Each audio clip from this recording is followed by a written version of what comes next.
Welcome to our channel. Today, we're bringing you creative and innovative pastry decoration ideas that you might be seeing for the first time. We have a special and detailed recipe for making pastries, along with some tips to achieve beautiful and delicious shapes. I hope you enjoy and benefit from the video.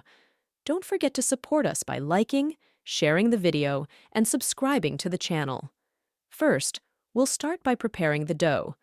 In a large bowl, we add 1½ cups of warm milk, then add 3 tablespoons of sugar and 1 tablespoon of instant yeast. Mix the ingredients well and let it sit for 10 minutes until the yeast activates and small bubbles form on the surface. After that, we add 2 eggs, half a cup of melted butter, a teaspoon of vanilla, and a pinch of salt. Mix the ingredients well until they are well combined. Then, we gradually start adding flour, about 5 cups, along with a teaspoon of baking powder. Knead the mixture continuously until we get a smooth and cohesive dough. After kneading, cover the dough with a damp cloth or plastic wrap and leave it in a warm place to double in size for about an hour and a half. If you want to keep the dough for a longer period, you can place it in the fridge after covering it well with plastic wrap, where it will stay good for up to 2 days. Once the dough has doubled in size, we start dividing it into equal balls to make the shaping process easier. Roll out the dough on a floured surface to prevent sticking, then use cookie cutters or knives to get unique shapes.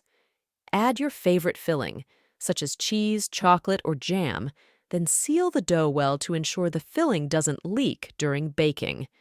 To achieve great shapes, try making braids with the dough or shaping it into roses. You can use a fork to press the edges to give a nice and unique look. After shaping the pastries, let them rest for 10 minutes before baking.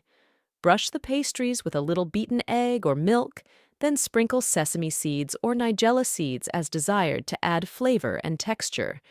Place the pastries in a preheated oven at a 180-degree grease for 15 to 20 minutes or until golden brown and fully cooked. After taking the pastries out of the oven, brush them with a little melted butter to give them a shiny and rich flavor. Now, the pastries are ready to be served, looking beautiful and tasting delicious, loved by both adults and children. You can serve them with a cup of tea or coffee as a tasty snack. For perfect results, make sure to use fresh and high-quality ingredients and follow the steps accurately. Also, try adding your personal touch to the recipe by incorporating your favorite spices or flavors. If you liked the recipe, don't forget to support us by liking, sharing the video, and subscribing to the channel. Thank you for watching, and happy holidays! We hope you have a great time with your family and loved ones, and we look forward to seeing you in future videos. Happy holidays and best wishes! May Allah accept our good deeds and yours. See you in a new recipe and a new video.